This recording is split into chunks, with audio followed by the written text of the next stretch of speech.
Hello friends, इस video में आप सभी के लिए लेकर के आया हूँ क्लास 12th का फिजिक्स का एक और वीडियो। दोस्तों, क्लास 12th फिजिक्स में हमारा चैप्टर चल रहा था, चैप्टर नंबर 10। चैप्टर का नाम है तरंग प्रकाशिकी। अच्छे से पूरा वीडियो देखते रहिएगा।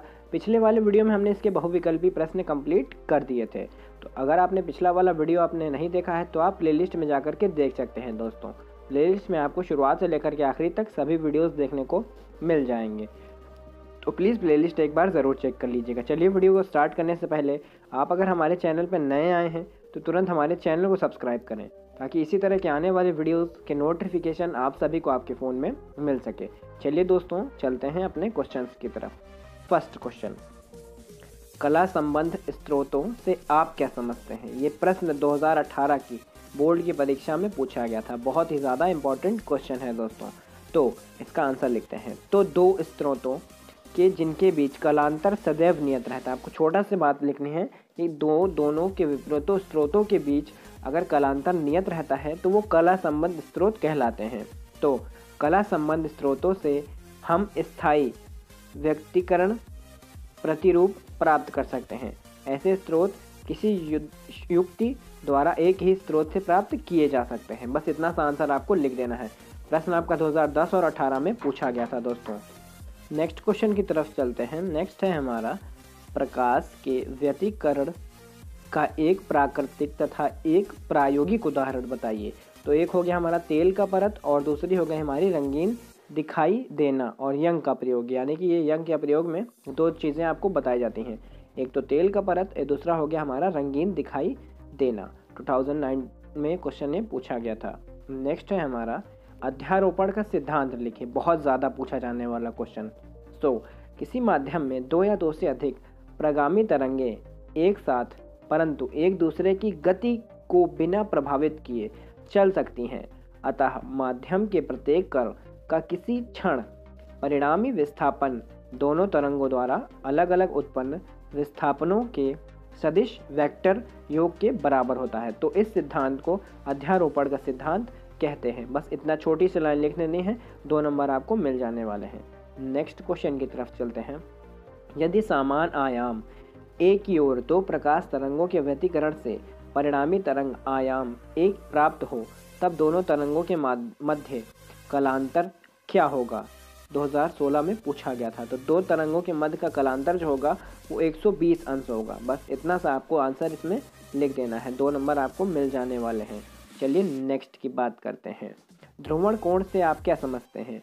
ये देखिए कितना इंपॉर्टेंट क्वेश्चन 2012, 14, 17, 18 लगातार यूपी बोर्ड की परीक्षा में पूछा गया है। तो पारदर्शी माध्यम पर आपतित प्रकाश का वह आपतन कोण जिसके लिए परावर्तित प्रकाश पूर्णतया समतल ध्रुवित होता है वो ध्रुवण कोण कहलाता है। इसको IP से प्रदर्शित करते हैं। ऐसे IP ऐसे इससे प्रदर्शित करते हैं दोस्तों। बस इतना सा उत्तर आपको लिख देना है, 2 नंबर आपको मिल जाने वाले हैं दोस्तों। नेक्स्ट, वायु से कांच के संक्रमण ट्रांजिशन, ठीक है, के लिए ब्रूस्टर कोण क्या होता है? कांच का अपवर्तनांक अगर 1.5 हो तो सीधी सी बात है, अगर कांच का अपवर्तनांक अगर हमें 1.5 दिया गया है तो हम इससे भाग कर लेंगे।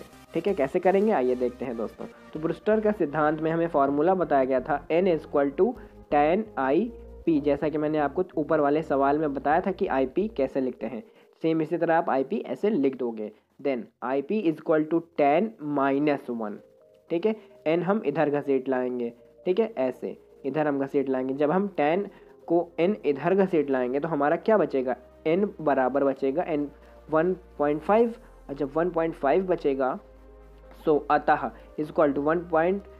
IP बराबर tan -1 और ब्रैकेट में कर देंगे 1.5। तो 1.5 को जब हम गुणा करेंगे तो हमारा जो आंसर आएगा वो 56.3 डिग्री आंसर आएगा दोस्तों। तो ये एकदम करेक्ट आंसर है। तो आप इसको एकदम अच्छे से तैयार कर लीजिएगा। नेक्स्ट की तरफ चलते हैं। ध्रुवित प्रकाश से आप क्या समझते हैं? 2018 की यूपी बोर्ड की परीक्षा में पूछा गया था। तो ध्रुवित प्रकाश हेडिंग डाल दीजिए। यदि किसी युक्ति द्वारा साधारण प्रकाश के वैद्युत वेक्टरों के कंपन तरंग संचरण की दिशा में लंबवत तल के केवल एक दिशा में सीमित कर दिए जाएं, अर्थात इन कंपनों को तरंग संचरण की दिशा के परितः असमित कर दिया जाए तो एक प्रकार का प्राप्त प्रकाश ध्रुवित प्रकाश पोलराइज्ड लाइट कहलाता है। बहुत ज़्यादा इंपॉर्टेंट है, 2 नंबर का है, 2018 की यूपी बोर्ड की परीक्षा में पूछा गया है। नेक्स्ट, ध्रुवित प्रकाश में कंपन तल तथा ध्रुवण तल के मध्य का कोण कितना होता है? तो सीधी सी बात है 90 अंश का होता है, 90 अंश का। ठीक है, 2009 की परीक्षा में पूछा गया था। ठीक है दोस्तों, नेक्स्ट की तरफ चलते हैं। नेक्स्ट है आपका बहुत ज़्यादा इंपॉर्टेंट क्वेश्चन, द्वि अपवर्तनांक से आप क्या समझते हैं? ठीक है, 2011 एंड 16 में पूछा गया था, डबल रिफ्रैक्शन। ठीक है, द्वि अपवर्तनांक। ठीक है, तो चलिए लिखते हैं, टूरमैलिन और कैल्साइट क्वार्ट्ज जैसे क्रिस्टल ऐसे होते हैं कि जब पर उन पर साधारण प्रकाश अध्रुवित प्रकाश की कोई किरण डाली जाती है तो वह क्रिस्टल में प्रवेश करने पर 2 अपवर्तित किरणों में बंट जाती है। इस घटना को द्विअपवर्तन कहते हैं। इन 2 अपवर्तित किरणों से जो किरण हमें अपवर्तन के नियमों का पालन कराती है उसे हम साधारण किरण कहते हैं। साधारण किरण को इंग्लिश में बोलते हैं ऑर्डिनरी रे। देन यानी कि तथा दूसरी किरण को अपवर्तन के नियमों का पालन नहीं कराती है, यानी कि हम उसे कहेंगे असाधारण। केवल छोटी सी बात लिखनी है, जो हमें पालन कराती है वो साधारण, जो पालन नहीं कराती है वो असाधारण। ठीक है, एक्स्ट्रा ऑर्डिनरी रे।